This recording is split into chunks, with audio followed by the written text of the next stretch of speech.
కరంగాను అలాగే మన మేలుకే సమస్తము సమకూడి జరుగుచున్నాయని దేవుడు ఇలాగ సెలవిస్తున్నాడు.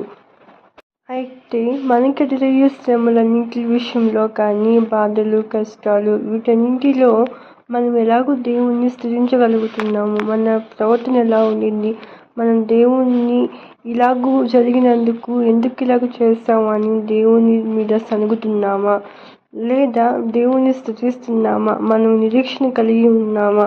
దేవుడు సమర్థుడు, దేవుడు చేస్తాడు, ఆయన సమస్తం మన మేలుకే జరిగించుచున్నాడని నమ్మి విశ్వసించి ఆయన మీద భారం వేశారమ్మా. ఒకసారి పరీక్షించుకోండి. దేవుని దృష్టిలో మనమందరము ఒక ప్రత్యేకమైనటువంటి సంకల్పము, అలాగే ఆయన చిత్తం కొరకే ఏర్పరచబడి ఉన్నాము. ఆయన మనల్ని ఏర్పరచుకుని ఉన్నాడు. మనము మన కొరకే కాదు, దేవుని కొరకే జీవించాలి అని దృఢ సంకల్పం